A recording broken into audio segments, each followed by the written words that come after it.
I'm going to recap yesterday's trial, and then we're going to kind of go in, well, not yesterday's trial, but yesterday's opening day, and then we're going to go into today's stuff. So if you don't know, YNW Melly, and I'm going to give you the story a little bit shorthand. Find a decent picture of him. YNW Melly is charged with killing his two friends. Okay, their name is Sack Chaser and Juvie. Okay, I know some people said you wanted me to play you guys wanted me to play the Butter Pecan song where he says he's chilling with both of them, right? So these were his homies, and essentially what happened is that after a studio night, they get in a car. It's 4 people. There's a driver. YNW Melly is in the, I believe, back passenger side, behind the driver. But what's alleged by the prosecutor is that he kills the guy in front of him and the guy next to him. Okay? Then he gets out of the car, calls Fredo Bank to pick him up. He leaves the scene, and I guess this is after a short conversation, which, I would imagine this is like huge in terms of trying to figure out what happened. Somehow the driver, this is all what the prosecutor is saying, right? So we're like, again, we really don't know YNW Melly's side because, listen, I know some people say Tory should have took the stand. It's impossible. It's no fucking way, it's no chance on earth that YNW Melly will take that stand, okay? You have to answer too many questions. So this case is most likely going to be played out like this. Rather than tell you or back up the reasons why YNW Melly did what he did, which, let me explain what he did. So the prosecutor is saying he killed those 2 dudes and hopped out the car and convinced the driver to stage a drive-by shooting, then bring the dead guys to the hospital. That's what that's what the prosecutors are saying. YNW Melly's defense ends up being, no, actually, I didn't shoot nobody. I had no reason to shoot nobody, which is motive, which is usually big when trying to establish a crime that's not black and white. What's your motive to do it? Why would you kill your friends? Like, let me ask you, would you kill your friend? No, that don't make sense, right? So they're saying there's a lack of motive. They're saying also, even though it might look suspect, because he got out the car, don't mean that he was involved in shooting these niggas. Now, granted, like the prosecutor has ballistics and all this stuff to try to pin it on him, but if he took the stand, they would ask him a shit ton of questions. Hey, who picked you up? Why did you feel like you had to get picked up? Why did you pull over at this random location where GPS has y'all pulling over? And why did you get out the car? Who does that? You know what I mean? That would look horrible. So he doesn't want to answer these questions. He's not taking a stand, okay? What's going to happen is the prosecutor has a bunch of, and I'm going to be honest with you, in most criminal cases I've seen, and again, I'm not a lawyer, but I've covered a lot of these, celebrity rapper cases. We've never seen this much forensic digital evidence. They have GPS positioning. They're using ballistics extensively. Sometimes ballistics it's so hard to use ballistics because it's some random hood niggas just shooting up a block. Like, how the fuck do you use ballistics there? It's a little bit hard. Other than you're gonna be like, oh, the bullet entered here, blah blah, so you can prove it's the bullet, but you don't know who fired it. This is a really rare case where everybody is enclosed in a closed car. So if bullets either entered from outside the car or it was fired in the car, they could figure out based on ballistics where it is. Now, what we're going to see in this trial, and I'm going to give you a big trigger warning, and I'm going to be honest, I am streaming this on Twitch. So, I seen Twitch get a little bit, if you don't know, I got suspended because they claimed I streamed a dead body. Now, when I streamed that was a clip that was not journalistic. Now, I've read their TOS. Me covering a case, we're going to see gory shit. Again, I don't think they're not going to show a corpse, but you're going to see people who were shot. That is a fact. I'm going to be honest with you. I'm going to be streaming on Twitch. If Twitch suspends me and some shit like that, I think we're good off Twitch. You know what I mean? At the end of the day, thank you, YouTube. YouTube has been great. Our home is Rumble. I give no fucks. But everything I'm doing here is, again, I'm not a journalist, but I'm trying to keep it to the accurate points of what actually is going on. Okay? All right. So, what we're going to do, and I think you guys got first of all, most of you follow this case. If you don't know, like in 2019 or 2020, when I posted like my streaming report for the year, I bumped YNW Melly more than any other artist. He's a guy who I love his music. Okay. I'm gonna play a few things that's gonna set the precedent, or not precedent, but the background for this case. What happens in a trial after you pick jury selection, they pick the day you're gonna start. It usually goes: the prosecutor gives an opening statement, then the defense gives an opening statement. The prosecutor is gonna sum up. They're gonna give a summary of what they're gonna prove during the trial. The defense is gonna give a summary of why this case don't even make sense. Okay? So I'm going to play both opening statements. Again, the majority of what's going on here is all about forensic details. There isn't strong motive. Also, there was a false report. And salute to my man YNW Bortland, he's a driver. He's the integral part of this case. When we talked about it before, I read there were like a YouTube page was like, yo, is Bortland snitching? Bortland hit me. Bortland was watching the stream. He hit me up. He's like, whoa, what are you doing? Like, why are you even giving this shit? Now, after watching for like 10 minutes, I guess he realized I said, it's no way. And Bortland, if you don't know, Bortland is this guy. This guy right here. Bortland realized, like, bro, I have a brain. Like, it's no way you would be snitching on Melly given the circumstances. Now, again, I don't know what happened, what didn't happen, but I could tell the allegations of you snitching was frivolous. Anyway, a lot of things that's on the line. I will tell you this, and I'm gonna go into this really up in the ante, because this is an all-in game. This is an all-in game for YNW Melly. He's playing a hand. I just started learning poker, so I'm gonna use poker terminologies now. Melly essentially is all in because, even talking to people who are familiar with him in this and third, mentally, he is not thinking about being convicted or thinking about the death penalty. I've talked to people who believe that. They don't think he would survive that. Take that out how you may. Somebody getting handed down a hefty sentence, like think about TK who got 55 years. This would be a death penalty type of sentence. He got to sit on death row for 10, 15 years before eventually most likely getting executed. Not everybody's mental could deal with that. We saw Aaron Hernandez, who even took his own life. So again, I'm telling you, this is the highest of stakes. And what happens here is going to determine what's most likely is changing everybody's lives. Now, the last I know I talk too much, but I got to give you the context. Melly went to the funeral of these guys. So if you want to think about why this is a easy slam dunk death penalty case, it's super heinous if the prosecutor could prove that Melly did it. You killed your friends, went to their funerals, fake cried, but you're the killer? Oh, they're gonna kill that's death penalty. You get what I mean? He's saying, well, nah, that's not what happened. So these are the things that's kind of going into why it's gonna be a death penalty thing. Second of all, what does the family of YNW Sack Chaser and YNW Juvie think? They're all in the realm and thinking and opinion of saying, yo, Melly, you did it. So the family of the deceased, they're not rocking with him. At first, they were a little bit neutral. Clearly, he went to the funeral. Now, I don't know what the investigators told him. Obviously, they've seen stuff, blah, blah.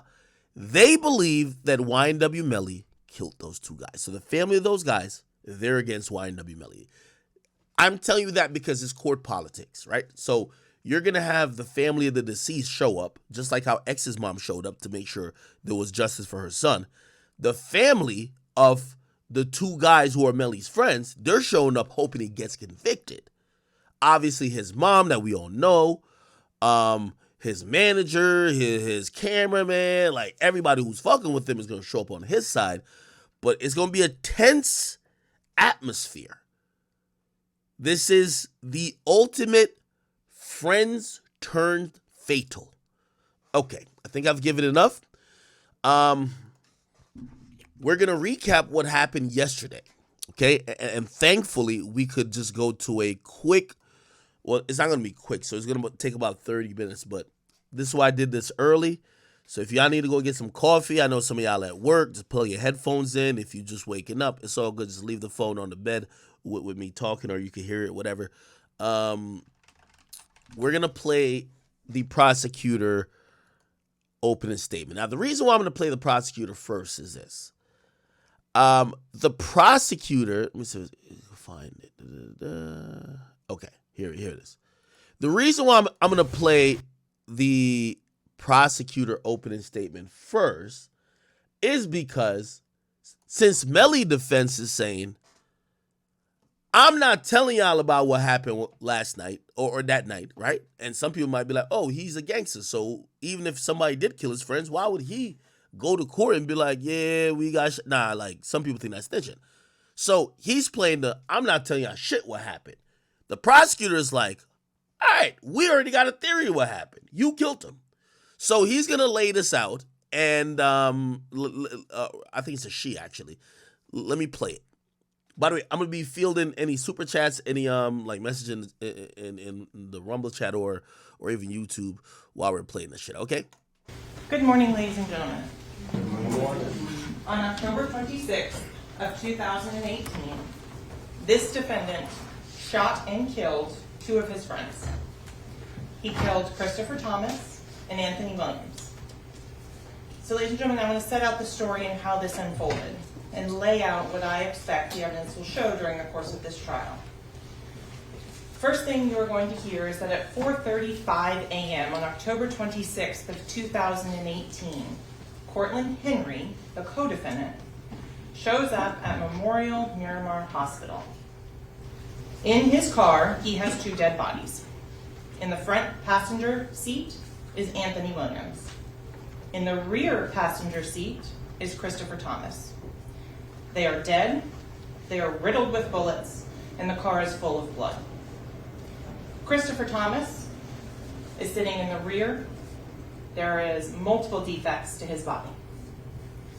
Anthony Williams, who is sitting in the front, has two major injuries. Officer Jessica Amangor is working a detail at the hospital. Cortland Henry runs in, starts telling a story about a drive-by, quote-unquote drive-by. Cortland Henry, and you're going to learn a lot about Miramar geography during the course of this trial, tells a story that he and his buddies, just the two that are in the car, were at a music studio here in downtown Fort Lauderdale at 805 Northeast 4th Avenue. He's going to tell law enforcement, and you're going to hear this statement. You're going to hear the actual audio of him telling law enforcement, we were at the recording studio. We drove home because they lived out in West Miramar. You're going to hear Cortland say that they come across in the path of travel, that they're getting off the highway on I-75 southbound to go west on Miramar Parkway. And you're going to hear that on Miramar Parkway, sometime between 160th, which is also commonly referred to as Dykes Road, and 172nd, Cortland Henry says they were shot at. That he ducked down, and you'll see him doing that in the video, and that he didn't see any car, he didn't see any people, he has no information, and that he quickly went to the nearest hospital. So you're going to learn that when you go on Miramar Parkway and you take that right at 172, Memorial Miramar is just about 1 mile north. So the distance between most major intersections in Broward County is 1 mile. So you're going to learn from 160th to 172nd, 1 mile. From 172nd to the next major intersection on Miramar Parkway, 184th, 1 mile. So you're going to hear and find that Mr. Henry's statement that the car is traveling westbound on Memorial Parkway, then goes north on 172nd and shows up at the hospital for the drive-by is completely and utterly false. How can I tell you that, ladies and gentlemen? Well, the detectives from Miramar at this point shut down the entire length of Miramar Parkway from 160th to 172nd. And they sit and they walk side by side for an hour, that mile-long stretch, looking for evidence of this drive-by. Because evidence is the remnants a crime leaves behind. And in this case, the lack of evidence is very important. There is a lack of any evidence whatsoever to support that a drive-by happened on Miramar Parkway. What would they look for? Shell casings, glass fragments, projectiles, tire marks. You're going to hear that there is none of that found whatsoever. So then they say, well, maybe we have the time frame wrong. Maybe we have the location wrong. So they walk an additional mile from 172 to 184th. Still nothing. No broken glass, no projectiles, no fire casings. Detectives know they have a Jeep that they are looking at the Memorial Miramar Hospital that has 16 easily identifiable bullet defects. Okay. I missed like explaining that part to you, even though she's doing a good job doing it but she's doing it to the jury who kind of knows a little bit of the backdrop. So remember when I said Melly gets out the car? You're gonna hear over time. Really, there's about like an hour to an hour and a half, which the prosecutors are gonna argue, yo, y'all were planning it. They know it's based on GPS. Oh, we know y'all stayed in this area dumb long. Y'all were planning to cover up this crime. Eventually, Bortland, right, which is Cortland, I forgot what his last name is, or I think that's his last name. He drives to the emergency room with the two dead bodies in the car. He hops out the car, runs frantically inside, and says, yo, we just got shot at. By the way, remember who was in the car when the car left? Melly. Melly leaves. Melly gets out the car. Now, by the way, I think the defense attorney is going to have a good, hopefully they do a good job of explaining it. Well, hey, listen, Melly's a international acclaimed music artist. We didn't want him get caught up in this. TMZ be like covering stuff when an artist is in any type of incident. That's why he got out the car. But as suspect, you got in the car. Allegedly, y'all got shot at in a drive-by. 2 people die, right? Which are all on the right side of the car, which that could make sense, right? Because if you're driving and it says a 2-lane road, a car pulls up and they shoot. Obviously, sometimes it could hit the people on the left, but like the people on the right are directly exposed. So get it. Cool. Maybe his lawyer could argue, well, he got out the car because, he's a high profile artist. Really, they don't have to argue anything at all because he's not on trial. Regardless of the fact, the guy goes to the emergency room. Yo, we just got shot at, blah, blah. The police come, they whatever. They take the bodies out the car. At that point, which I think they're going to also make a note of, I don't know if a medical examiner or a nurse is going to testify. Think about this. Like, and I hate to bring up gory shit. Let's say when FBG Duck just got shot. Like he eventually dies, but if you ever seen that video, he's kind of moving around like he's not dead yet. Nipsey, when he just got shot, he's not eventually blacks out, but he's not dead yet. These guys are dead as hell. Like, no disrespect, and I want to make sure I have some respect for them. They're dead. Yeah, y'all brought them to the hospital, but it's not like. So I'm pretty sure someone's going to testify to that. Anyway, they bring these guys in and they ask them, yo, what happened? They be like, oh, yeah, I was driving, blah, blah, blah, blah, da, da, da, da. Now, this is also what you're going to see that happened yesterday. And I didn't get to it yet, but the defense attorney's case is going to be like, yo, y'all fucked up the investigation. Well, here's the thing about fucking up the investigation. What happened is that the police, it took them a while to say, wait, we can't find no bullets. And they blocked off the whole emergency room and says that's part of the crime scene.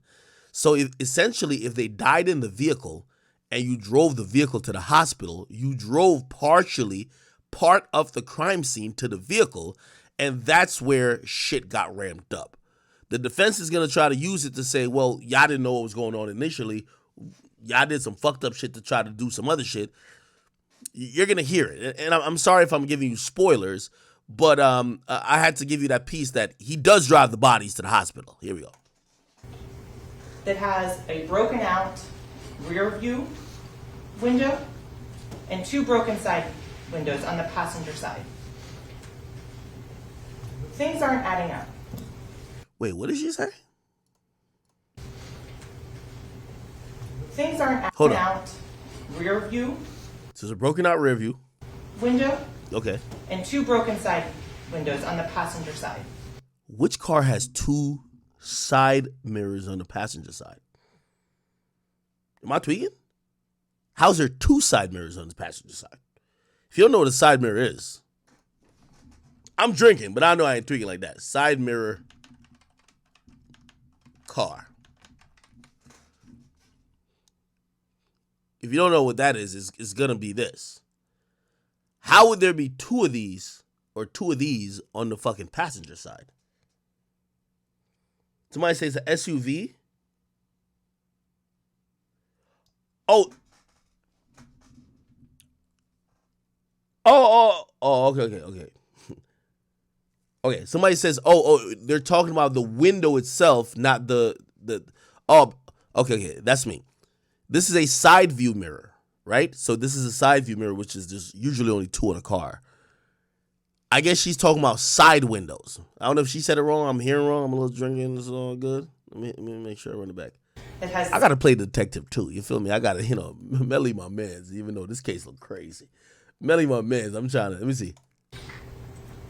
Detectives know they have a Jeep that they are looking at the Memorial Miramar Hospital that has 16 easily identifiable bullet defects. That has a broken out rear view window. We know that. And 2 broken side windows on the passenger side. Okay, she didn't say side view. Side. That's me. My error. Thank you. Things aren't adding up. So detectives work backwards. They are then able to determine that 805 Northeast 4th address, that it's a recording studio, and that the recording studio is equipped with cameras. And ladies and gentlemen, you're going to see footage from both inside and outside of that recording studio.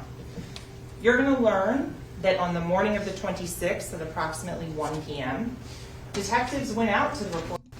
Oh, wait. Good morning, ladies and gentlemen. My bad. What the fuck? Patient wrong. Driver's side seat. So let me set the scene for you at the recording studio, because there's actually 8 young men there. You're going to hear they arrived at the recording studio. Not much was getting done. They were tired. They left at 3:19, and they got into 2 vehicles. So first vehicle is a red Mitsubishi SUV. In that red Mitsubishi SUV, 4 individuals get into it. Travion Glass, Dontavius Withers, Jacoby Mills, and Adrian Davis. They are in the red Mitsubishi. In the gray Jeep, you have the driver, Cortland Henry, rear driver's side passenger, Jamel Demmons, Anthony Williams in the front seat, and Cortland Henry, again, the driver, Christopher Thomas in the rear. What you will find and what you will hear, ladies and gentlemen, is that this gray Jeep leaves the recording studio, goes over to I-95, takes I-95 south to 595, 595 across to I-75 south, I-75 south to Miramar Parkway. You're going to see traffic cameras from the Department of Transportation that show the cars going across 595, one after the other. In those videos, you're not going to see them stop. And it's just a small portion of which is covered by cameras on that. But then what you're going to see is the cell phone evidence. The digital leash. The item that is carried around in everyone's pocket, in everyone's car, you use on a daily basis. Because you're going to see, as Janelle Demmons leaves that recording studio, he's got his phone in his hand, and he's playing on his phone. You're going to see on that phone information that Anthony Williams had his phone with him. And the interesting fact that's important to keep in mind is Anthony Williams, the deceased in the front passenger seat, and Jamel Demons, who is the shooter, in the rear driver's side passenger seat, have the exact same make and model of cell phone. Not only do they have the same make and model of cell phone, they are on the exact same cell phone plan. What? They're using the same service, the same cell towers, everything like that. So you can compare the information from those two cell phones and see how they track.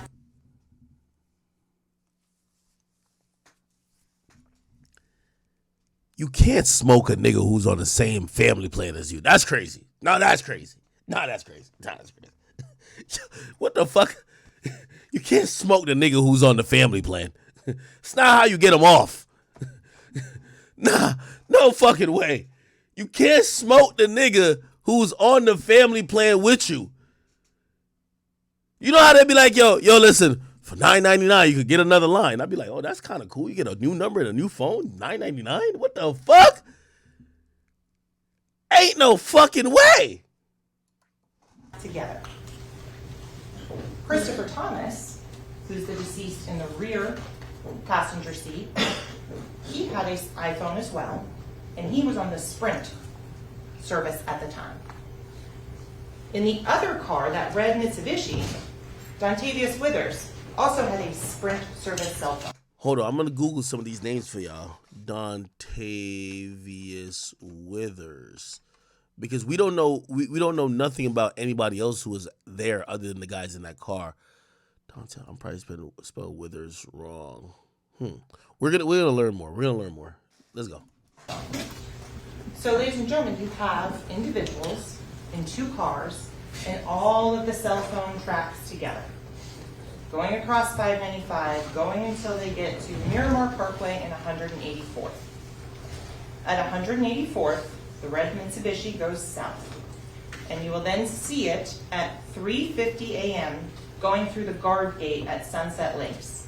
That was the gated community in which the individuals were all living at the time of this homicide in October of 2018. On the Sunset Lakes guard video, the red Mitsubishi goes through, the gray Jeep doesn't. The gray Jeep instead goes north and then proceeds to go to the actual scene of the homicides. The gray Jeep goes north on 184th. I'm gonna pause this a lot, and I really apologize. This is opening statement. This is old, so if it was live, I obviously can't pause it.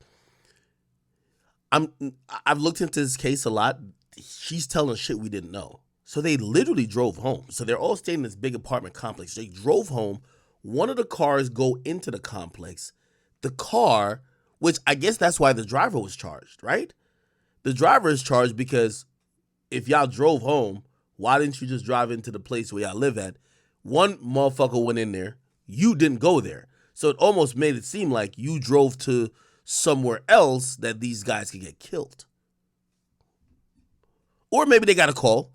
But obviously, I don't know if this is a prosecutor. I don't think she's going to be making this argument in her opening statement. So we might have to hear from the defense. Here we go.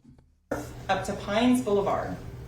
From Pines Boulevard, it travels west all the way to the edge of the Everglades, where it is desolate, where it is dark, where there are no witnesses. The gray Jeep goes down south on US 27 and turns left on Pembroke Road. You're going to learn that Pembroke Road does not connect through. That right there, Pembroke Road dead ends at a trash facility. That at that recycling facility, you're not going to see people. You're not going to see activity. There's no street lights. And at 4:02 a.m., Jamel Demons exits that vehicle and stages that drive-by. Because, ladies and gentlemen, remember, at this time, Miramar is going and working backwards. They're looking for communication to figure out how and why and how the location of this Jeep was known, why they would be targeted.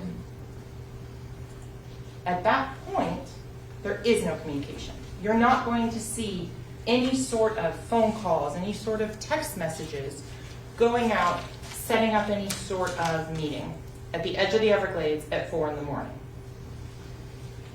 What you are going to find is that after the surveillance footage is brought up, some of these other individuals say, oh no, we stopped. We stopped the car and Mr. Demons on the side of the highway got out of the gray Jeep and got into the red Mitsubishi. But ladies and gentlemen, it's important to know and look at the details, because the details don't match up. One person says, oh, it's at this location. One person says it's over here on the side of the road. Look at what the physical evidence shows, and that's what I would suggest to you is the most reliable things. So on the physical evidence, the Jeep is towed to the Miramar substation, and a search warrant is executed on it. And at that point, officers, crime scene technicians, and investigators start going through the contents of the Jeep. And all of the ballistic from the drive-by are all coming from the passenger side in towards the driver's side. And then from the rear of the vehicle, forwards towards the front. The medical examiner's office is also conducting an investigation. You're going to hear testimony about the autopsies that were conducted on Anthony Williams and Christopher Thomas. And this is when the suspicion, the investigation takes a turn. Because at that point, the fatal wounds for Christopher Thomas and Anthony Williams are coming from inside the vehicle, from the rear driver's side passenger going out towards the passenger side. The other interesting thing the medical examiner's office is going to tell you is that when the drive-by was staged at 4:02 a.m., the victims were already dead. The medical examiner will be able to testify and tell you that the fatal shots to Anthony Williams, to his head, that enters in the back of his head and exits at the top, blowing out the front passenger window, was fatal. God damn. Anthony Williams is at the front of the. By the way, I'm sorry I'm pausing it, but I'm trying to have discussion with y'all. Like, y'all could literally watch. This is the video that's public. I'm trying to have discussion with y'all. Like, I'm wondering what gun, which they're probably going to tell you what gun most likely he shot with. He shot the nigga. It went through his head in the back. So he's the guy in the front. Went through his head in the back, came out through the front, and still had enough velocity to break the window and go out. Holy shit. What the fuck did that guy allegedly get shot with? Put it like this, to put it in perspective. If you have a 9mm handgun, a Glock, you get what I mean? A Glock, honestly, now again, I don't know about headshots necessarily, but even a headshot, I do believe. I watch a lot of videos where people are shooting objects. Now, obviously not shooting people, but objects. I think if you get shot with a Glock, like let's say you get shot in your stomach or like your body with a Glock, unless it's like through some like side fleshy part, a lot of time that bullet will be lodged in you. Like it won't come outside the others. It won't come outside. Do you get what I mean? It won't come outside the other side of your body, which means, again, for low caliber and certain type of guns that seemingly are popular, like Glocks and, other handguns of the sort that's dealing with 9mm caliber rounds, you're not gonna shoot a nigga and leave a hole in his stomach. Like, that doesn't work like that, okay? That bullet probably would be lodged in it. It's probably gonna bounce all over. It could probably kill him, right? But that bullet doesn't usually come out. What she's saying is that the bullet hit the nigga in the back of the head, came out the front of his head, which is, you have to imagine that's a lethal shot already. If you shoot somebody in the back of the head, it comes out the front, like, come on now, that's brain damage, all type of shit. You gotta remember, we're humans, we have a fucking skull. And the skull is pretty fucking, it's kind of robust. So for all the fucking shit that's in your head, it goes out and it still has enough velocity to go out the window. It still breaks the window. Do you get what I mean? I'm wondering what type of gun that could be. That don't seem like a regular Glock. I could be wrong. It don't seem like it's a regular handgun. I could be wrong, though. We're going to hear more, obviously, about this because ballistics is going to tell you what caliber they think it was. Because I don't think they ever found the gun. Here we go. And that the additional wounds that are... Somebody said it was close. I think even at close range, that's what I'm saying. I could be wrong, but even at close range, I don't think it does that. We'll see. Consistent with the trajectories going through the vehicle, he's already dead. They are post-mortem inflicted gunshot wounds. The same for Christopher Thomas. You will hear from the medical examiner's office that Dr. McDougall and Dr. Souter, who conducted the autopsies, that Christopher Thomas was shot in his left cheek. That was the fatal shot for him. You're also going to hear about stippling. Stippling is unburnt gunpowder that's ejected from the front of a firearm when a bullet is fired. Okay. The best way to describe that and make it easy to understand, you have a handful of sand, soot, and a golf ball. You throw it, the golf ball is going to go the furthest because it has the most weight, the most mass. The sand weighs a little bit more than the soot, so it's going to go a little bit further, but not as far as the golf ball. The ash, the soot, which has almost no weight, no mass, therefore it can't have any energy put into it, falls very quickly. So that is the same principle that comes to gunshot residue and the powder tattooing that you're going to hear about, the stippling. The bullet travels the furthest. The gunshot residue, the powder tattooing, the stippling, creates a pattern. And from that pattern, the medical examiner's office can give an approximate distance. Why can they not give an exact one? Because their firearm in this case was never recovered. Law enforcement made diligent efforts to go and dive multiple canals, search multiple areas, apartments, storage units. They were never able to find the firearm. So without the actual firearm that was used in this case, you can't accurately and reliably recreate a distance determination. Common sense, ladies and gentlemen. The things that you learned in elementary school science about conducting science experiments, they apply just as much now as they did then. You have to minimize the number of variables. That's the only way to get an accurate experiment. So if you don't know the type of gun, you can't minimize the variables to get that distance determination. So what you're also going to hear is while law enforcement is going through that Jeep, they find one spent shell casing for a .40 caliber firearm. Why is that important? That shows a gun was fired inside of that car. You're going to hear that at once the location of US 27 and Pembroke Road was discovered, law enforcement goes out to that area as well.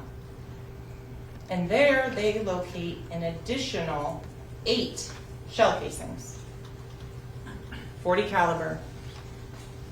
But the interesting thing about that is that doesn't happen on October 26th of 2018. This happens on November 21st, almost a month later. Because that's when law enforcement gets the reliable cell phone tracking data that they use to determine that's the area that they need to be searching. Because at that location is where the cell phones of Christopher Thomas, Anthony Williams, and Jamel Demmons all line up at 4:02 a.m. That point, afterwards, Mr. Demmons' phone tracks with the two victims until about 4:20. So 15 minutes before Cortland Henry takes the victims to the hospital. During those 30 minutes, you're going to hear as to where the path went. You're going to hear that law enforcement then searched that path again looking for trace evidence, such as firearms. They didn't find it. But you're also going to hear that Jamel Demmons, on the side of the road, made a FaceTime video chat. At that point, he starts setting up the story. He FaceTimes his girlfriend at the time, Mariah Hamilton. Mariah Hamilton gets the phone call and screams, waking up her mother, Felicia Holmes. Felicia Holmes also sees the defendant, Jamel Demmons, on that FaceTime video call. And you're going to learn, ladies and gentlemen, that that's a data event on a cell phone. It's not a call for the purposes of the cell phone companies. It's using data, accessing the internet. Felicia Holmes and Mariah Hamilton see Jamel Demmons outside, and he is saying he's just been involved in a drive-by, and he thinks Anthony Williams and Chris Thomas are dead. So what you're also going to find out is while Mr. Demmons is out there on the side of the road, 4 in the morning, 4:42 specifically, he sends a drop pin, digital homing beacon, to his current location to one of his friends, Frederick Givens. Frederick Givens is also involved in the music industry, and he asked to be picked up. Frederick Givens then, about 11 minutes later, is sent another drop pin where Mr. Demmons has moved a couple of meters. What you're going to find out as well, though, is these digital leashes, they have more than just phone. Frederick Givens. Who the fuck is that? Frederick Givens. Oh, shit. Oh, shit. Holy. Holy. Phone calls, accessing the internet. They have health data. So, ladies and gentlemen, you're going to find and hear and be able to see the videos at the recording studio and see Mr. Demmons taking steps. Okay. I want to pause you to show something that y'all might have missed. When she says that while trying to figure out, and now they're staging this cover-up, she's accusing YNW Melly of calling his girlfriend. Now, she says it's a data event, not a phone event, which means that essentially the phone company has limited information on what that is. Also, so that, again, that's probably through you got to get that through like a cell phone search or whatever the case, because they just look at it as using data. So, by the way, this is super popular. A lot of niggas who are involved in crimes these days, they feel they're outsmarting the authorities by using FaceTime, not a regular call. A regular call is always going to be there in a search warrant from, if they hit Sprint with a search warrant, the Sprint exists anymore? Or Sprint, T-Mobile, whatever. They're going to have like, oh, no, he called him. In a FaceTime, number one, it's almost impossible to, well, let me not say impossible, because send some of y'all wannabe criminals off on dummy missions.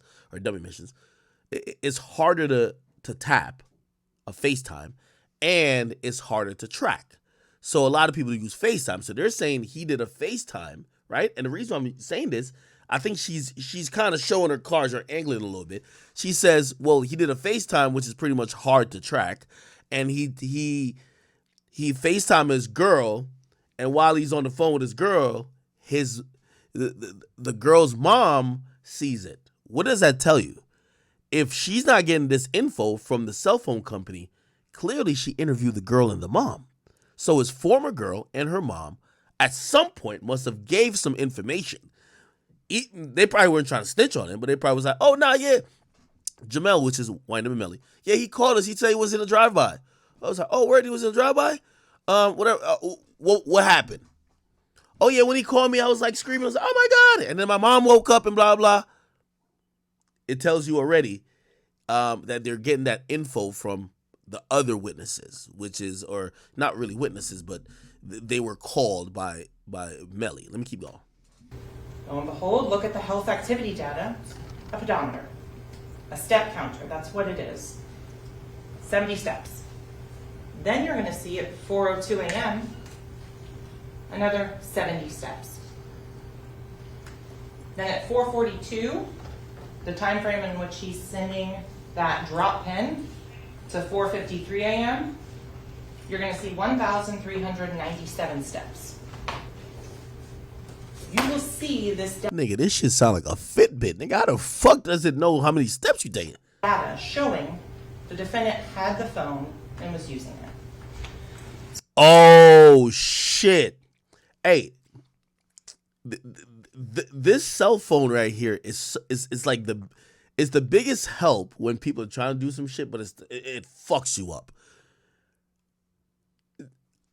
I know I said it's like a Fitbit or something.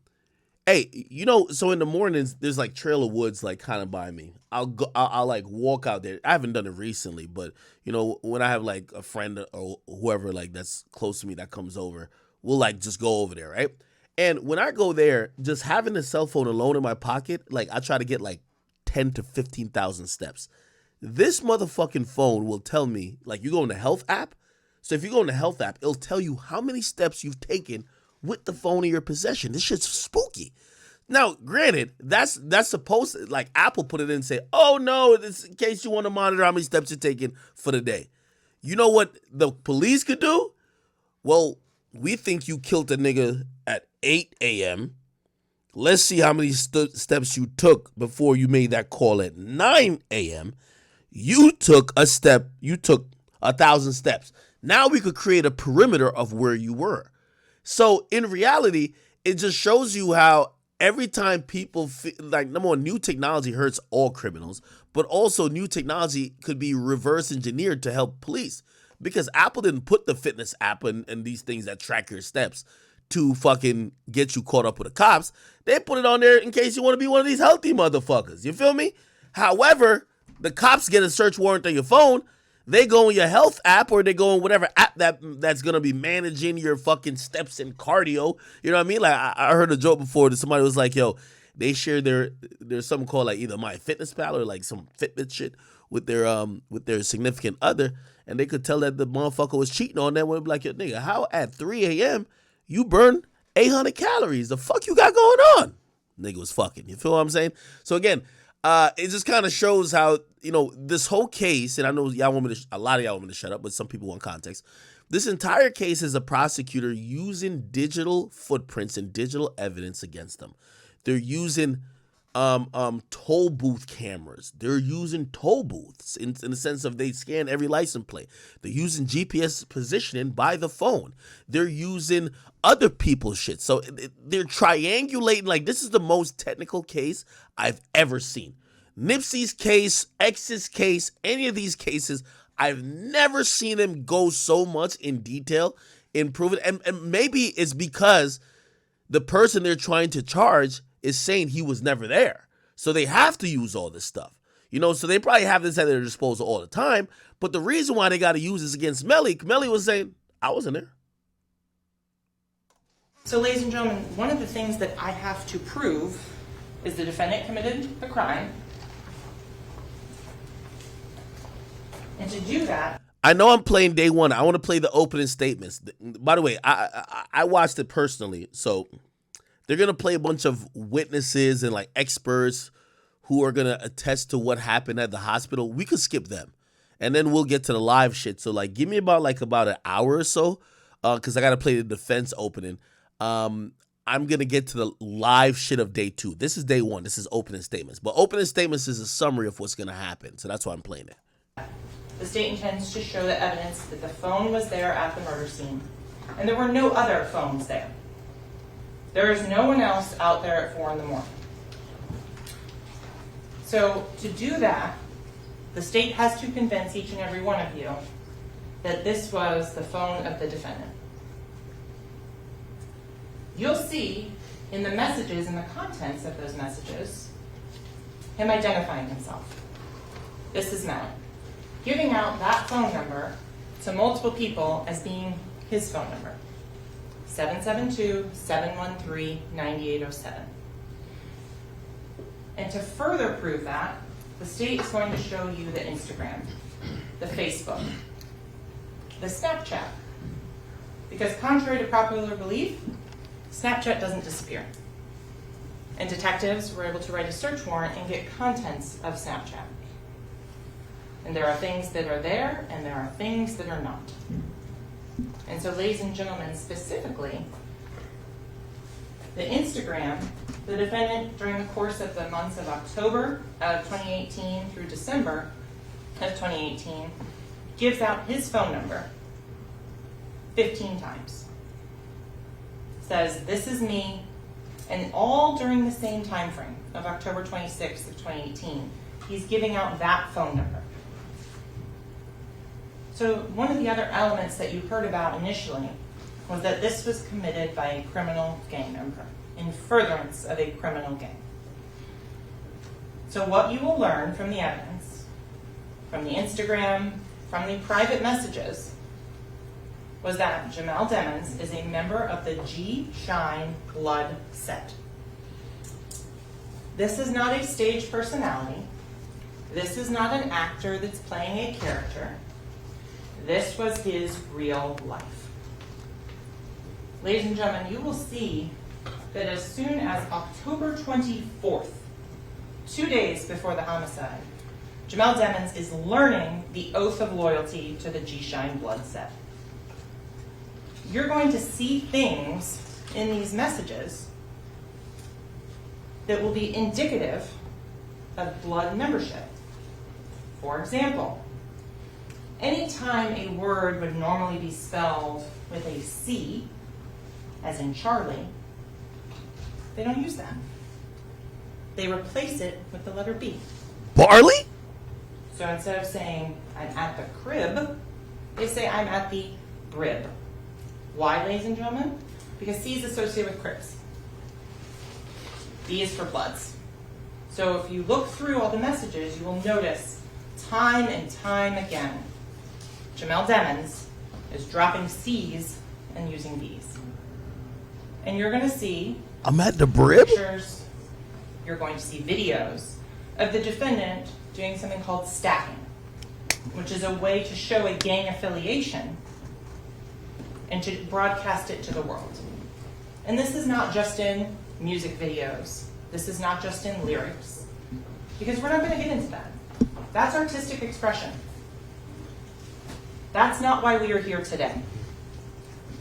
We are here because the defendant This bitch not booling right now, man.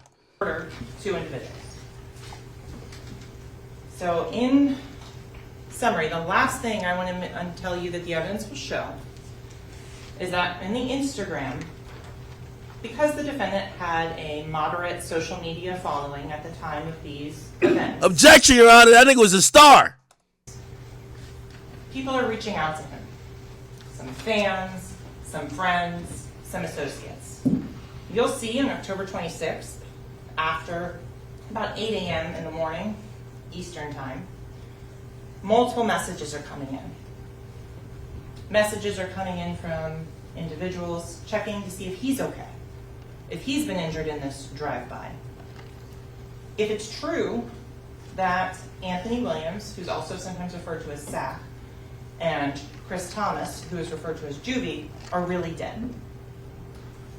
One individual, and specifically, sends out, and I want to quote the message exactly that you will hear, and says, right after this, "Yo, homie, you good?